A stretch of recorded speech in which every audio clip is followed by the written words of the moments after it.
kung maging Senate President through the help of the Vice President. Okay. Ping. What about Ping? Si Ping, Swing? kasi sinasabi niya, alam mo, huwag na tayong mag-impeachment. Ayusin natin ang problema natin, nakakakuha yan ng panahon sa oras natin. Swing or... Hindi, pero yan naman at si Soto, usually Yes, magkasama. bloke yan. O idilagay na Bloke. natin sa swing. Right, sir. Kumusta ko kayo lahat dyan mga kababayan? Welcome back sa PH Update. Muli ho tayo nagbabalik sa panibagong reaction video. Ayun na nga dito sa video na to, Prof. Malutikia. Kikilatisin ho natin dito sa video na to kung sino ang mga posibleng bumoto ng pabor o against sa impeachment ni VP Sara pagka inumpisahan na yung impeachment trial sa Senado. Ano ba ang ating fearless forecast dito sa PH Update? Hindi ho matatanggal sa pagka-vice presidente itong si Vice President Sara Duterte. Yung pangarap ni Tambaluslos na maging Vice President, mbabay na ika nga. Pansin nyo naman ho mga kababayan, karamihan ng mga congressman na nag-epal, nag-coops dyan sa mga hearing sa House of Representatives para siraan itong si Vice President Sara Duterte at itong si dating Pangulong Rodrigo Duterte, ayun, graduate na ho silang lahat ngayon. Yang si Abante, yang si Kimbo, sino pa ba? Yang si Dan Fernandez, yang si Paduano, karamihan ho, yang si Raul Manuel. Tingnan nyo ho mga kababayan, digital ho talaga ang karma. Yung mga kabalbalan na pinaggagawa nila sa House of Representatives, ngayon, hinaani na nila. Pero bago yan, isang like at isang subscribe. Masaya na ho tayo dyan sa mga gusto sumali sa ating community. Alam nyo na ho ang gagawin ng ating bisita dito sa video na to. Walang iba kung hindi ang napakahusay na si Prof. Malutikia. Iisa-isahin ho natin ang mga parating na senador at yung mga senador na maiiwan kung sino ba ang mga boboto ng against o pabor sa impeachment nitong si Vice President Sara Duterte. Heto, umpisahan na ho natin to kagad mga kababayan. Medyo lumilinaw na kung sino-sino mga posibleng maging bagong senador o yung nagbabalik na senador. Kabilang dyan ang dagdag na Tulfo, dagdag na Cayetano at posibleng dagdag na Villar o kapalit lang nung palabas na Villar. Himayin natin ang mga posibleng dynamic ng susunod na Senado bukod kay Ms. Malutikia. Kasama pa rin natin si Ma'am Malu. Makakasama rin natin ngayon ang Director ng Center for Local and Regional Governance at Assistant Professor ng University of the Philippines National College of Public Administration and Governance, NCPAG, Dr. Reginald Ugadan. Good morning, sir. Good morning. And thank you for staying with us. Go ahead, Ito sir. po ang ating matrix. Ang tanong kasi kung sino pupunta saan. Again, we're talking about possibilities. In politics, nothing is ever set in stone. So these are possibilities given maybe their political history, their past alliances, their present alliances, and their potentially future alliances. Ito po yung ating tropa ng mga holdover senators. Ito yung mga mukhang pasok so far with what? 70+% relative to vote in. So ito yung mga malamang napapasok. Ang tanong kasi, anong magiging political alignment sa Senado? Pero this is in the context, let's put it in the context of impeachment. Kasi it's the elephant in the room. Impeachment is going to come whether...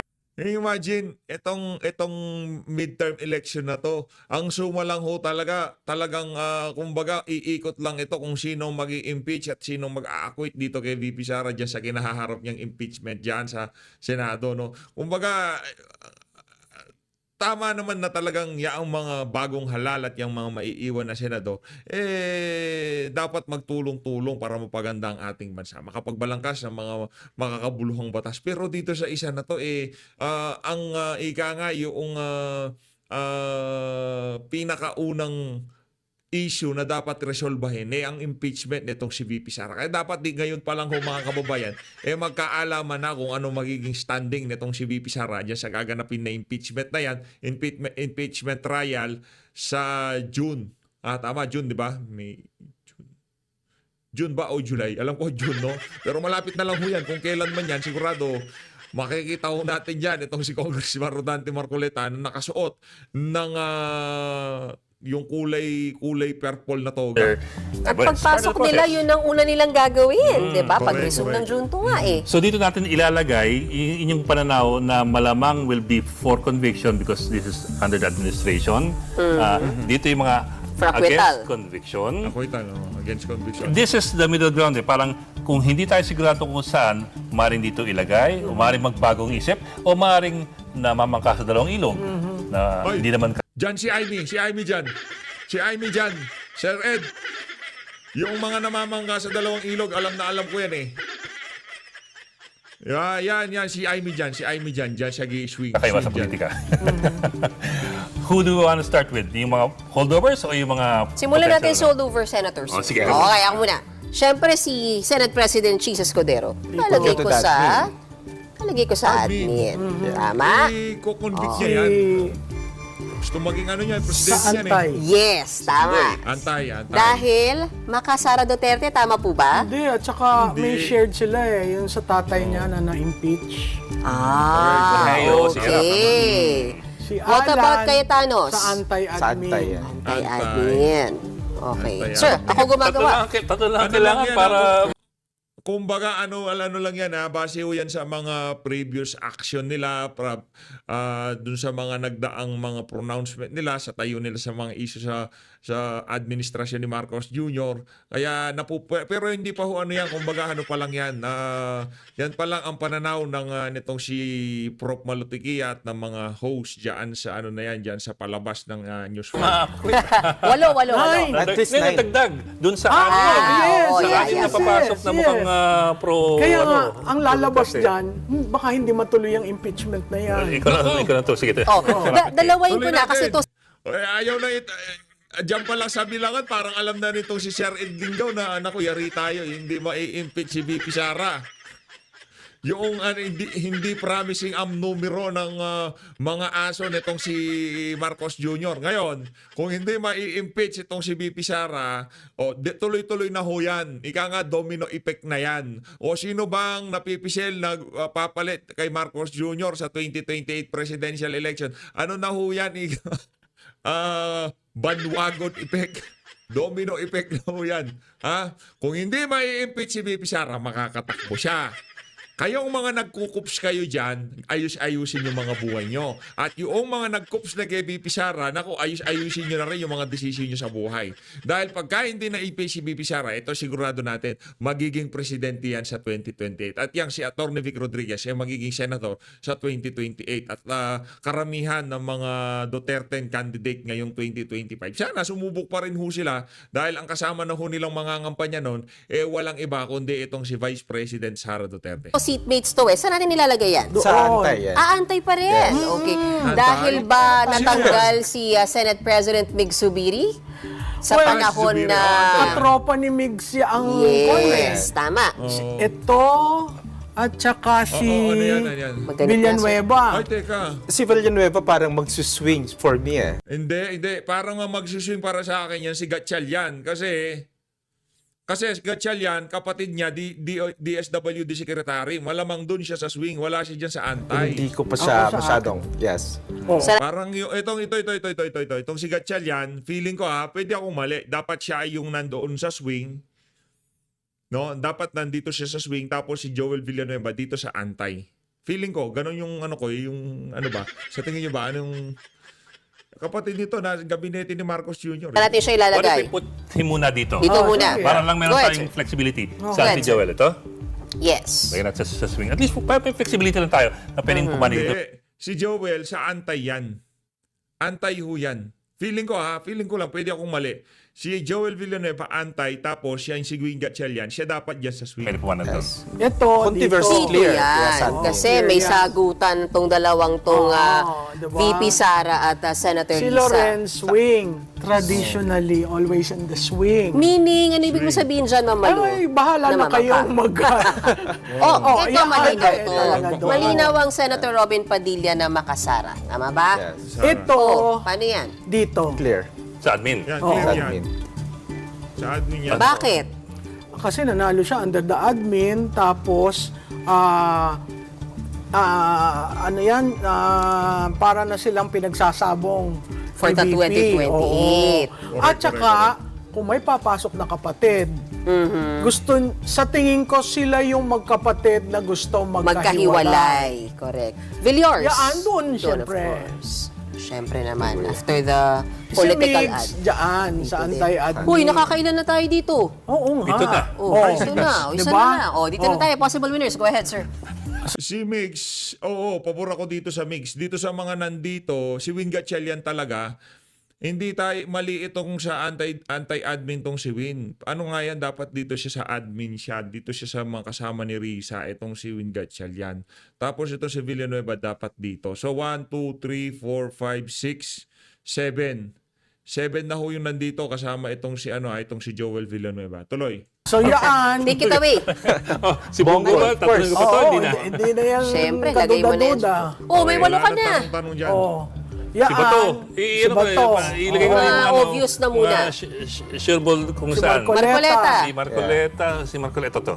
Aimee. Tsaka si Aimee. Si Aimee. Si Camille. Si Tanda Camille. ko. Hindi na kumasya. Yan. Teka muna, ilan na yan? 1, 3, 6, 9, 12 na. 12 na. Si Kiko baka magsuswing din muna yan. Oo, Sila Yeah, si si Kiko Kiko. nasa swing. Yes. Si Ganon Kiko din ba sa si swing. Bam? Ang nakikita ninyo? Hindi, si sa Kiko, si Kiko sa admin na yan. Tapos si Bam, dahil in-endorse siya ng INC, baka nandito siya sa Tingin ko si Bam dahil na-endorse ng iglesia, Aha. baka nandyan. Saan sa dito? Dito. Talaga? Saan tayo eh? Oo. That's going to be a surprise, ha? Yes. O ilagay na natin kung ang consensus is swing. Ilagay natin kung ako lang ang babasa dyan. swing siya. Kumbaga, let's be realistic. Dilawan yan.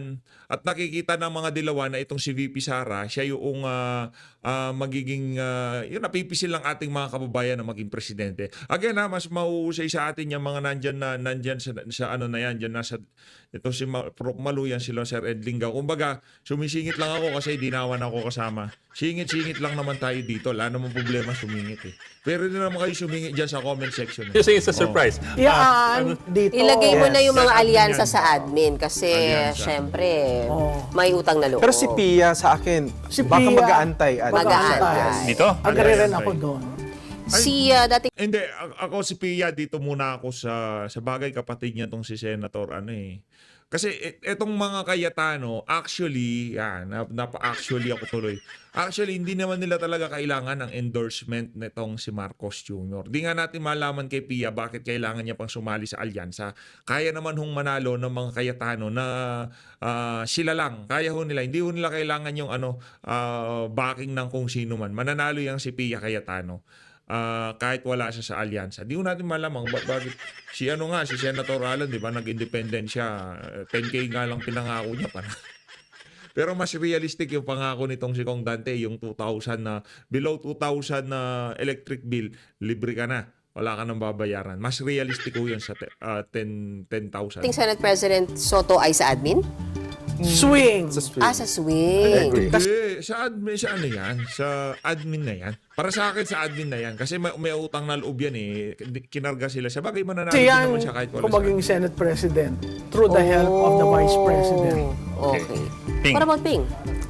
Si Ping, Swing? kasi sinasabi niya, Admin alam na mo, yan. huwag na tayong mag-impeachment.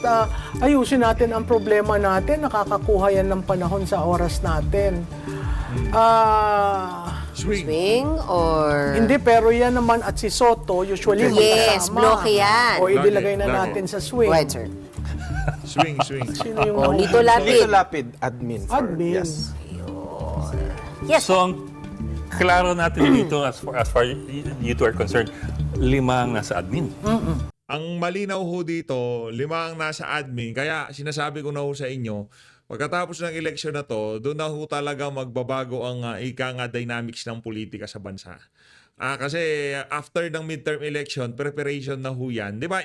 Pagkatapos ng 2022 election, by 2023, tinatrabaho na ho nila itong si VP Sara. So 2025, by 2026, preparation na ho. Lahat ho yan, preparation na para sa 2028 presidential election. Maging itong si VP Sara, alam ko 2026, magbibigay na siya ng kanyang ang tawag dito, yung kanyang desisyon kung tatakbo siya ng pagka-presidente sa 2028. Pero okay naman itong ginawang listahan, hindi lang tayo pabor dito kay Win Gatchalian. Dapat nandito siya sa admin at itong si Senator Joel dito siya sa anti-admin. Hindi naman literal na anti-admin, hindi naman sila nagsusumigaw na anti-admin, pero base sa mga nakita nating galaw dito kay Joel Villanueva, pwedeng mali ako. Mas mahuhusay-husatin itong sila Prof. Malutikia. Pero doon sa mga ilinagay nila dito, naniniwala tayo na malabo pa sa sabaw ng pusit yung gustong mangyari ni Tambalus. Kumbaga, ang mangyayari dito sa sa impeachment na to, pagmumukahing tanga lang ho, etong si Jinky Luistro, Joel Chua, etong si Rog Gutierrez, ang ano ho diyan si Congressman Rodante Marcoleta, ika nga siya ho ang tatay yung senator judges. Siya ang, kumbaga talagang, sige, magtatanong-tanong yan. Tingnan natin kung saan pupulutin.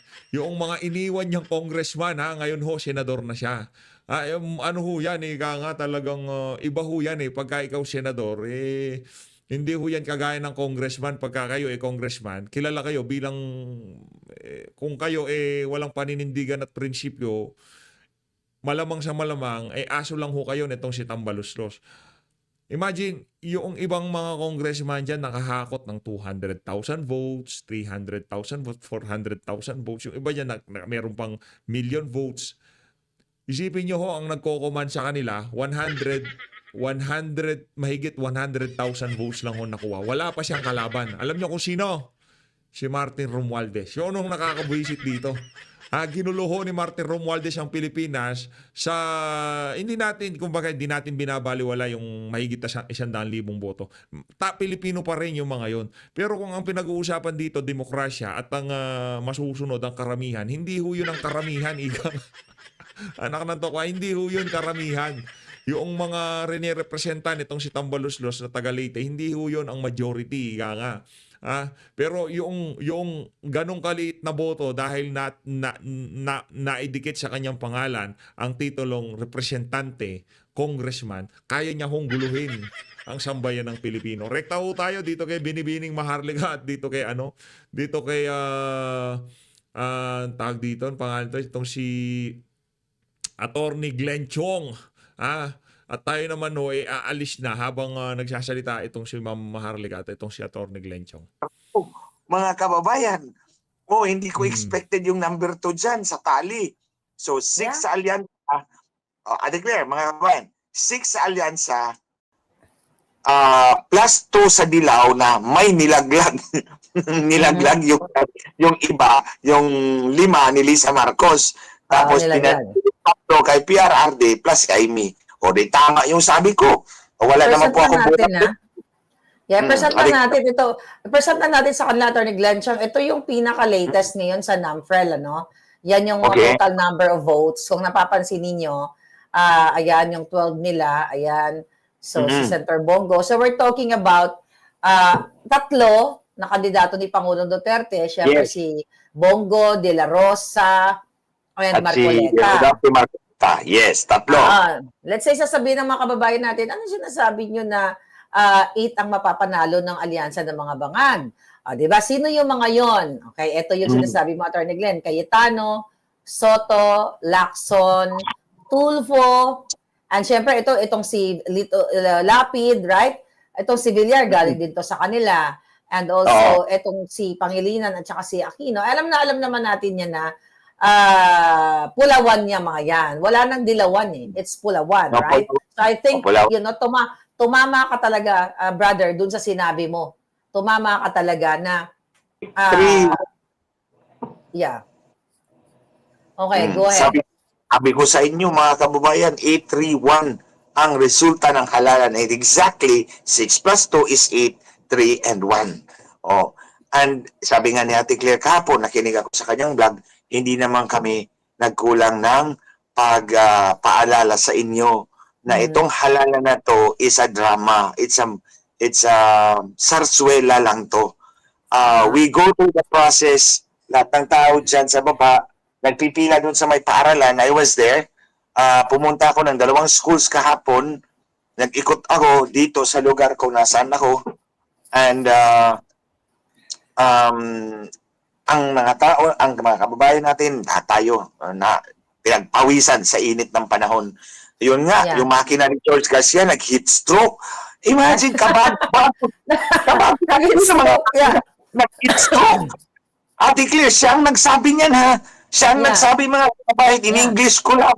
Sabi niya, Yeah. pumalya dahil mainit ang panahon. Hindi anong ibig sabihin doon? Di heat stroke. Heat stroke. Oh, Yeah. nag-heat stroke ang makina ni George Garcia. Buti sana siya na lang na heat stroke para Yeah. ang problema ng Pilipinas. Correct. No. Isama mo na yung dalawa, mag-asawa. But anyway, night stroke, sana hindi na nga lang mga makina. So brother, kanina no, napag-usapan ko dito sa vlog na ito, sa vlog ko kanina, na nagpakita ng strong votes ang PDP laban o yung mga Duterte supporters dito sa case ng pagpapakita ng boto, di ba? Ito, babalik lang po natin muli. Ito, mapapansin ninyo, 26 million ang nakuha ni Senator Bongo. Kay De La Rosa, 20 million. Kay Marcoleta is like, medyo mababa. Actually, ito 14,900 million. So, ang ano ko dyan, ang analysis ko dyan, brother, is, hindi ba na kapag, kapag ganyan ka-strong votes, or ibig sabihin, karaming boto, kalakas ang ipinakita, since na ang Pangulong Duterte na nawagan talaga na Duterte 10 block voting, hindi ba dapat magre-reflect yung votes dito sa 7 candidates, right? Tapos, sabi ko nga, grabe ang pag-drop ng boto pagdating dun sa 7. Your explanation on that. Ate Claire, I know na itong boto na to, at least dito sa probinsya ng Cebu, nanalo si Pambay 4, ang kandidato ni President Duterte. Natalo si Garcia. So, this is the way I answer your question. Okay. Si Pambay 4 is identified as Duterte candidate. In fact, pumunta dito si Inday Sara. And then si Gwen Garcia is well identified with Marcos kasi yung anak niya, ang son-in-law, congressman at kaalyado nga ni Marcos, and secretary ni anak ni Gwen Garcia. So very well identified. Alam ko naman na walang kakayahan si Pam na magbayad ng mga botante. Alam ko yan. Na walang kakayahan si Pam na magbayad sa mga botante dito sa Cebu. And that's more than 1 million voters. Almost 2 million. And ito yung sinasabi ko sa inyo mga kababayan, ibuhos natin ang boto. And I believe the people heard that exhortation natin na ibuhos natin ang boto sa mga kandidato ni President Duterte para kumadaya man, at least hindi malaglag ng lubusan. Pero ito, nilubos talaga nila yung daya nila. Now, in the case of Pambari 4, lumamang siya ng 300,000 votes over Gwen Garcia. Actually, kanina, nag-usap kami, sinabi ko sa kanya, pre-claim ka na ba? Hindi pa raw. Sabi ko, hindi. Mag-ano ka na, ipilit mo na dyan na iproklama ka na. Kasi, baka mahaba pa, baka magic pa yung kalaban. Sabi ko, yan ang nangyari sa akin in 2010. Na magic laban at the last minute. So, kung ako sa'yo, igigiit mo na dyan. So, sabi ko sa kanya, Gob, sabihin mo na si Glenn Chong na sabi sa'yo, sabi ni Glenn Chong dyan, iproklaman nyo na raw ako. Mga about 5 or 10 minutes later, naproklama na siya. And I'm very happy. Congratulations to Pam. I'm very happy for her. At least, yung pagkapanalo ni Pam did justice to Doc Wen. Di ba? The Doc Wen, yeah. Yes. Yes, tama.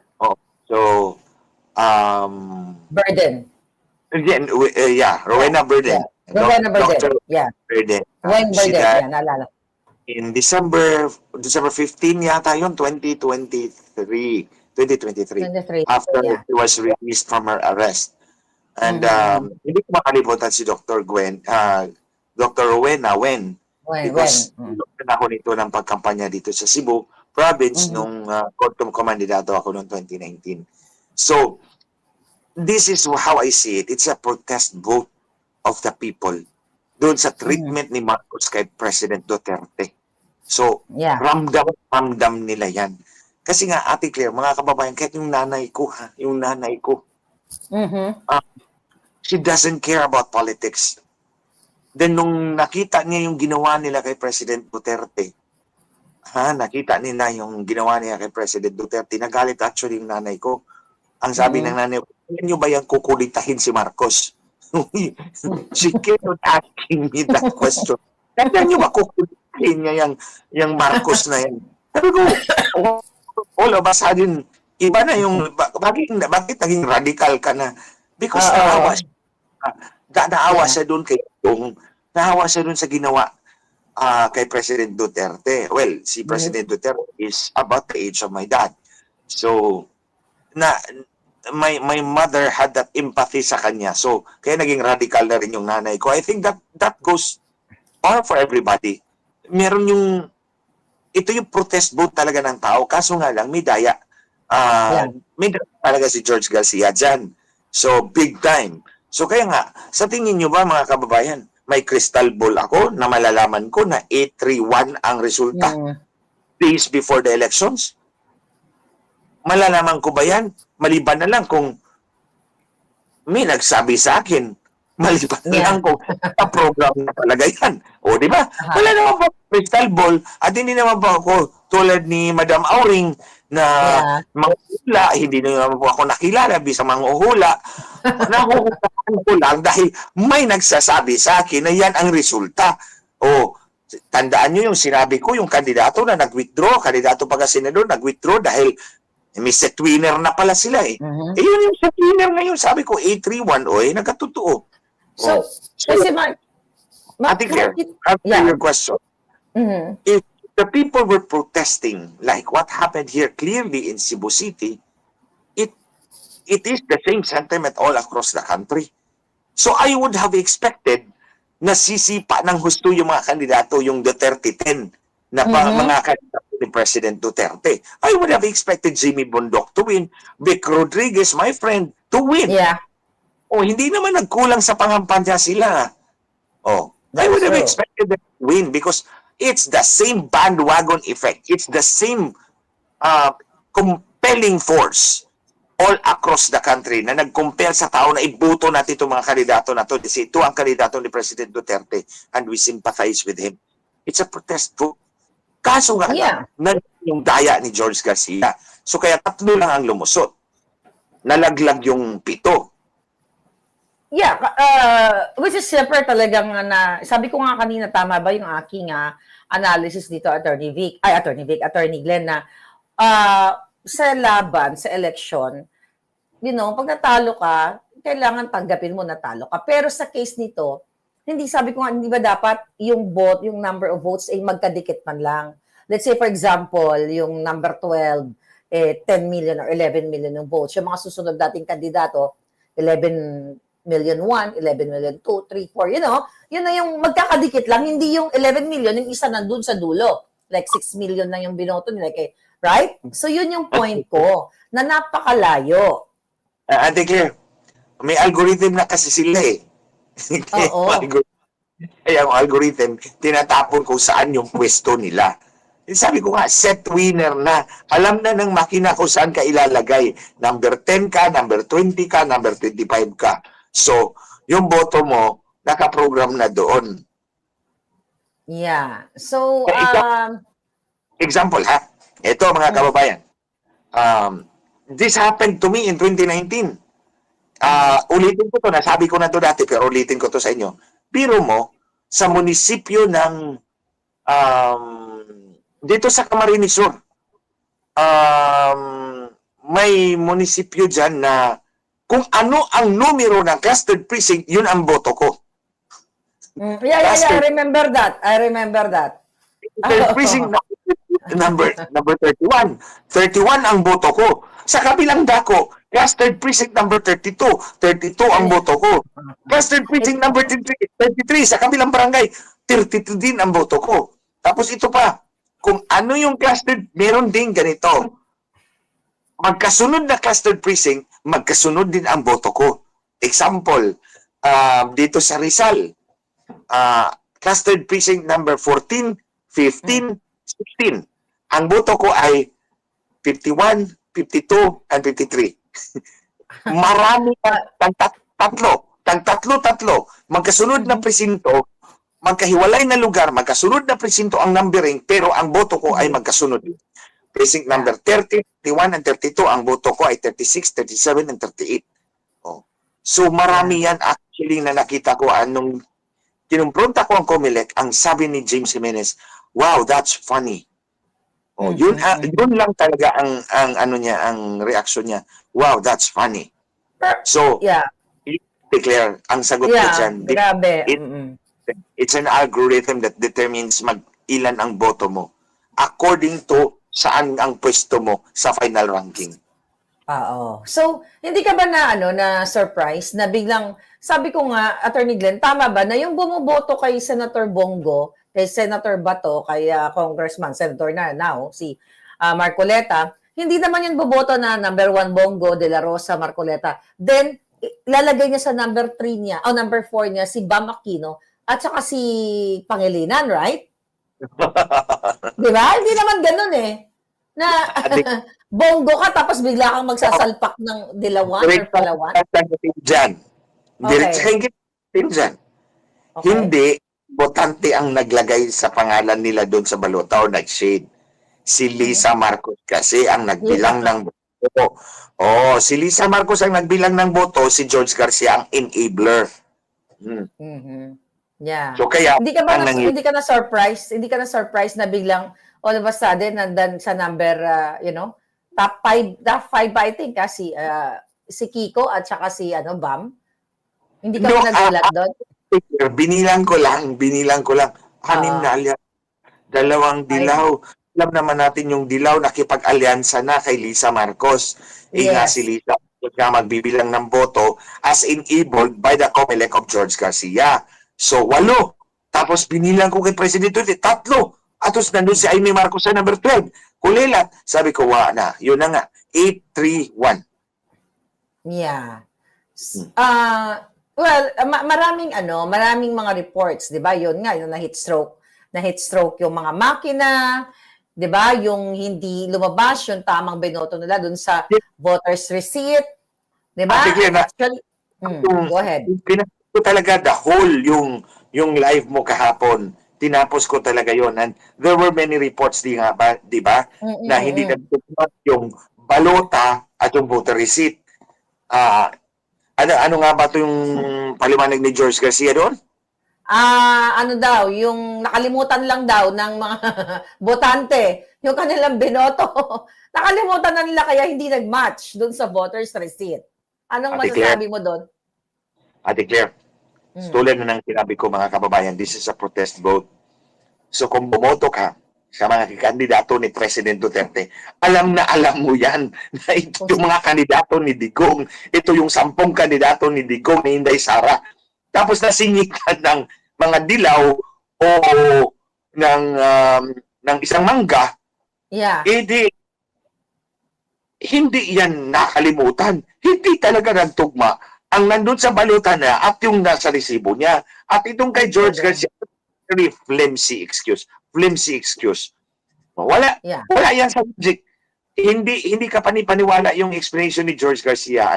Yun na nga mga kababayan, tulad nga sinabi ni Ate Claire kagabi, hindi kami nagkulang sa inyo ng paalaala. Ang sabi ko nga, tingnan nyo, ang sabi ni George Garcia, nakalimutan ninyo ang binoto ninyo. Ano bang sabi ko sa inyo?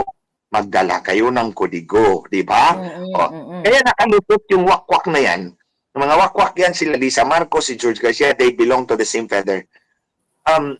Kaya nakalusot yung kanyang illogical na, insensical na na sagot.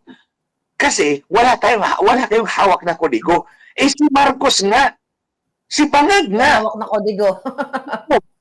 Si Bangag sa sinabi ko. Tingnan nyo, may report dyan. Yung kahapon, bumoto si Bangag sa kanyang presinto at yung si Wakwak Lisa sa kabila palang school.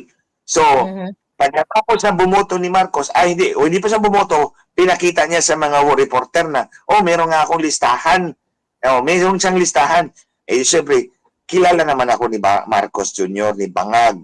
So, ang nasa isip niya, tao naman si Glenda, dapat talaga may listahan. So, maglilista ako. Yun ang nasa isip ni Bangag, mga kababayan. Maglilista ako dahil ikukumpara ko ang aking listahan sa balota dahil dadayain ni George Garcia dahil utos ni Lisa Marcos. Yun.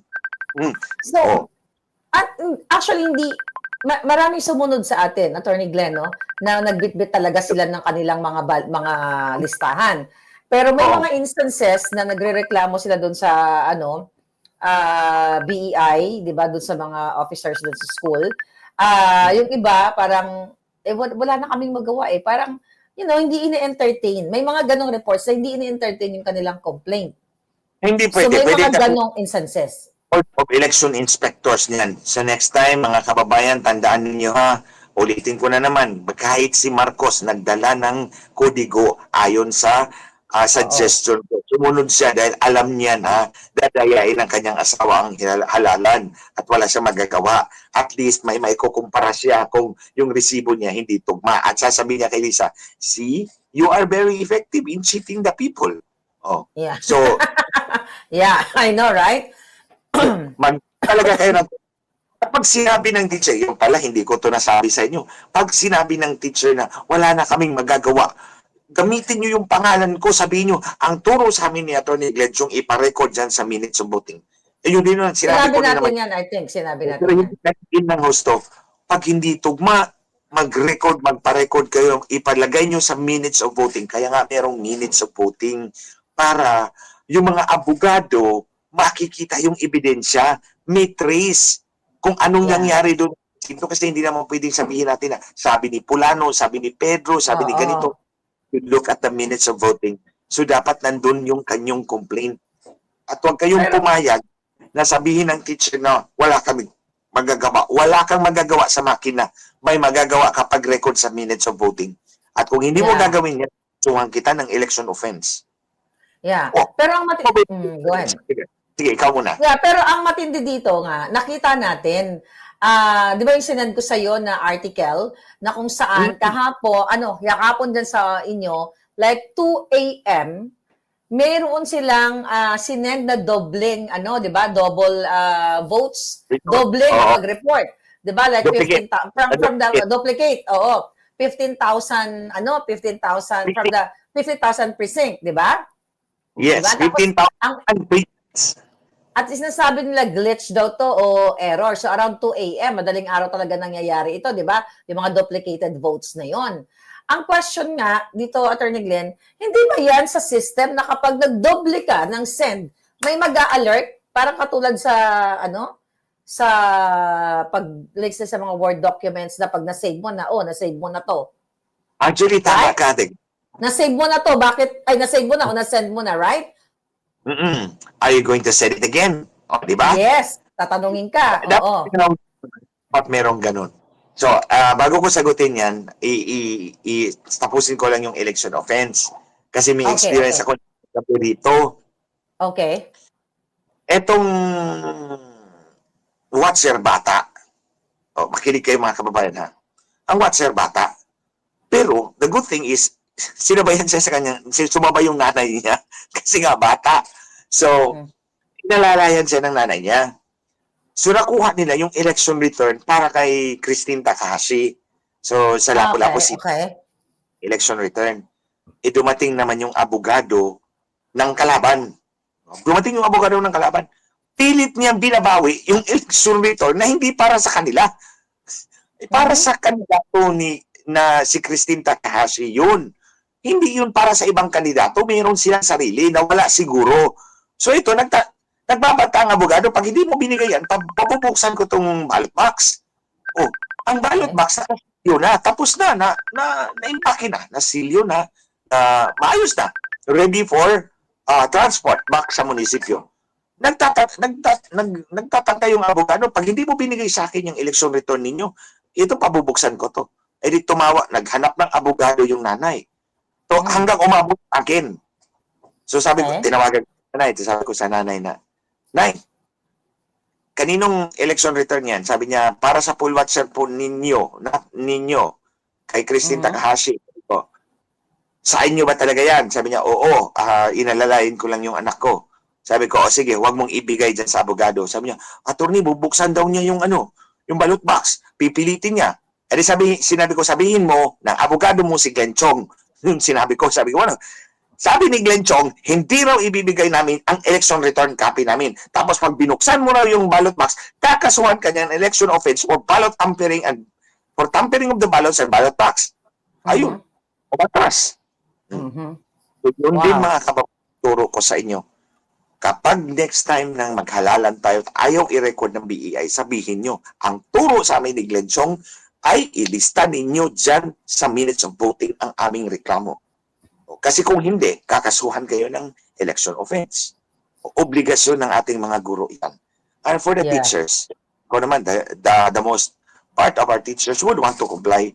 Pero, siguro dahil mainit ka ang panahon, so overwork na rin sila. Alas 5 pa sila, alas 4 pa sila na nagsimula. Kada araw, oo. Record it. So, anyway, tapos na tayo dyan dito. Tayo sa plus 5 million votes.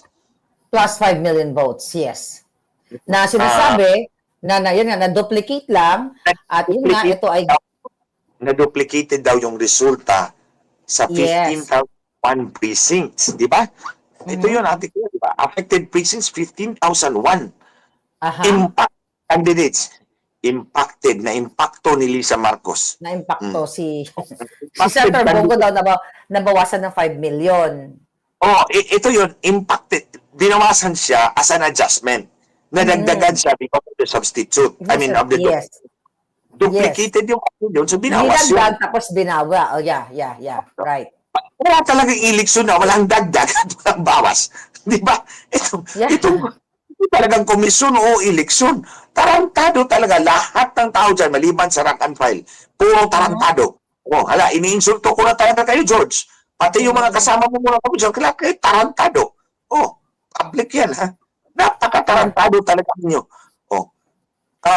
Aabot tayo dyan, ha? Babalikan ko yan, yung pagkatarantado. Impacted candidates. Ito yung mga kandidato, mga kababayan, na na-impacto ni Lisa Marcos. 39,280. Ilang kandidato ang tumakbo? Ilang kandidato ba ang tumakbo? 18,000 positions, basta 39,000. Positions affected, single winner races. Ibig sabihin, gobernador, mayor, 7,600. Oh.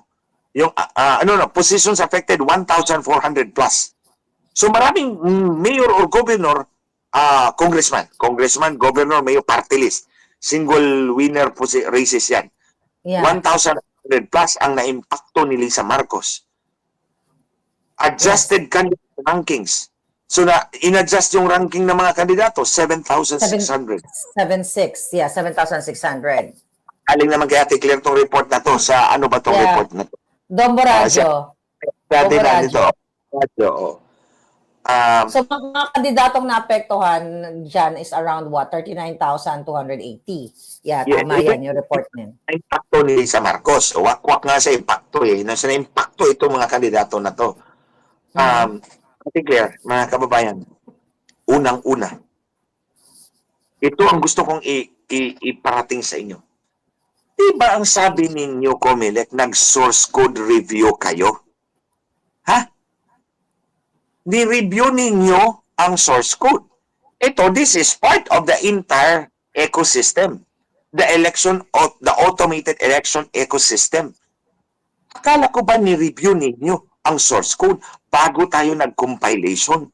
Natandaan nyo ate kayo, nag-mention ako about compilation. That is converting the human readable instruction called the source code. Source code is the human readable instruction.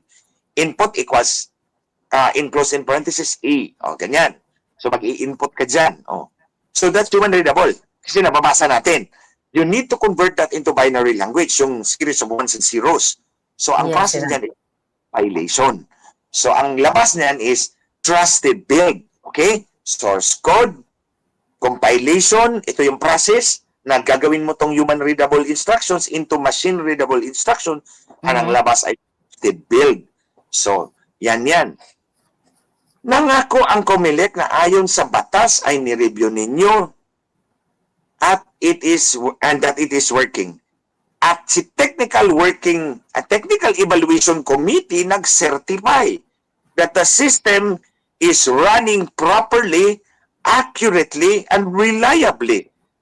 Bakit kaya nagdoble ang resulta? Oh. So, anong ibig sabihin nun, mga kababayan? Sabi ang Comelec, si George Garcia, na-review itong source code. Bago kinumpile, bago naging trusted build, bago in-implement. Nag-certify ang technical working group ng DOST. It is ready, it is running properly, accurately, reliably. Tapos ang resulta, nagdagdag ng 5.2 million votes, affecting 15,001 precincts. Anong ibig sabihin nun, mga kababayan? Hindi ni-review ang buong source code. Hindi properly working accurately and it's not properly working, running, and it is not accurate. So, hindi totoo yung source code review. Hindi totoo yung certification ng technical working group. Yun lang ang ibig sabihin nun. That's one na katarantaduhan ng ng COMELEC dito ngayon. And this did not happen only today. It happened also in 2010. That's a long time ago. Pero, sa inyong kaalaman, Ate Claire, hindi ito nangyari ngayon lang. Nangyari na to sa Smartmatic. This is Miro. Kaya nga ang sabi ko sa inyo, mga kababayan, whether it is Smartmatic or it is Miro, it is one and the same animal. It is one and the same system. It is one and the same process, automation process. They follow the same protocol. Yun pa rin yun. Kung dadayain mo, garbage in, garbage out. So, in 2010, ano nangyari? Canvassing din tulad nito ngayon. To give you a perspective, to give you a sense of history. Yeah. 2010, nandun pa ako sa loob ng congressman pa ako noon. Kasi my term ended June 30, 2010. So, nag-canvassing kami towards the end of May. So, nag-canvassing na kami. Presidential canvassing yun, di ba? 2010, yeah. Ang total number of registered voters in the Philippines was 51 million something. Okay? During the time. Nasa website yan ng COMELEC, ha? Nasa website ng COMELEC. Total number of registered voter, 51 million plus. Nung nag-canvassing ang COMELEC sa central server nila, ang lumabas, total number of registered voter, 102 million. Na times 2. Ang 51 million naging 102 million. Sa COMELEC server yan. Ang total number of registered voters naging 102 million. So nadagdagan ng 51 million ang registered voter na times 2. Nung magbukas ang canvassing system sa Kongreso, pagtingin ni Senator Juan Ponce Enrile, the total number of registered voters was 153 million na times 3. No? Hindi ito ngayon lang nangyari. Nangyari na rin ito noong 2010 pa. So, Smartmatic yun, ito Miro ngayon. So, anong ibig sabihin yan? So, nagduble, it is possible, nagduble dahil they were attempting to, or ginalaw. Kaya nadoble. Pero brother, yun nga, naniniwala ka ba na duplicate yung pag-forward ng video? Kasi, ng result? Kasi di ba sabi nga natin, kung may duplication, dapat magtatanong yung machine na, napadala mo na to, do you want to proceed to send this result again? So, naniniwala ka ba na yun talaga, yung kanilang dahilan na na-duplicate, or ito ay another form of pangdaraya? No, I don't think na kinaligtaan nila yan. It was purposely done. Why? Why? Bakit, Yan ang tanong ko. Bakit ko sinabi na hindi pwedeng kaligtaan yung duplication? Hindi pwedeng makaligtaan yung duplication. Bakit? This is an election where numbers must be definite and specific. You cannot allow for a duplication or a reduction. Di ba? Hindi pwedeng mangyari na mag-reduce yung bababa yung numero ng na-publish na boto or bababa dahil na-duplicate. That is a no-no. That is unacceptable because we are talking of confidence in the results of the elections. Confidence yan. Trust of the people yan eh. Tapos ngayon pakikita mo, nagdoble yung boto. Sino ba maniniwala sa election system mo? Both Smartmatic and Miro in this case now. So hindi ako naniniwala na nakaligtaan to. This is purposely done. Kasi walang kumpanya in its right mind, ha? Walang kumpanya in its right mind will sell an automated election system na may possibility na magdoble yung resulta. May possibility na mabawasan yung boto na napublish na. Di ba? Wala. Nobody. No self-respecting company will ever allow their system to be prostituted like that unless the purpose is to cheat. Attorney Glenn, ma-inject ko lang, kasi kanina nag-post ako, sabi ko, na naginip ako talaga na may COMELEC na nagsabi nga sa akin na itong daw si Attorney Vic ay binawasan ng 5 million. Since we're talking about 5 million, ay yung panaginip ko na inutusan daw ni Lisa Tanaso ng Bangag Administration ng COMELEC na bawasan si Attorney Vic Rodriguez ng 5 million, pwede ko bang sabihin with your explanation na maaring totoo yung panaginip ko na sinabi sa akin ng COMELEC personality dito sa duplication of votes? What is your thought about it? Normally, hindi naman ako naniniwala sa panaginip. Mga kababayan, Yeah, I Hindi. know. ako naniniwala sa panaginip kasi it's a product of our mind. Pero there is one panaginip na I make an exception. Mga kababayan, be very forthright about this. I'll be honest about you. Hindi ako naniniwala sa mga panaginip. Pero merong isang panaginip na pinapaniwalaan ko dahil alam kong totoo. Kapag nanaginip ka na binawasan ka ng boto ng COMELEC, totoo yan. Oh, totoo yan. Ayan. Especially given the circumstances na ang pinag-usapan natin ay si Attorney Vic Attorney Vic Rodriguez. Rodriguez. Oh, So, na kalab ni Lisa Yeah. Tanaso. Ni So if Bruja. that's the case, with yun yung pinag-usapan natin, tinitignan ko ma-interrupt lang kita, Attorney Glenn.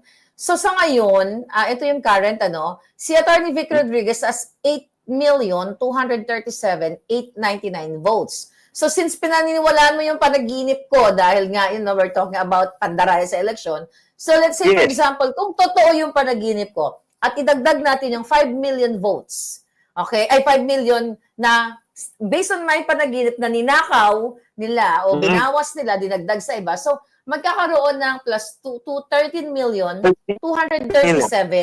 si Attorney Vic Rodriguez. Then, ang mangyayari, tignan natin ngayon yung boto nitong number 12.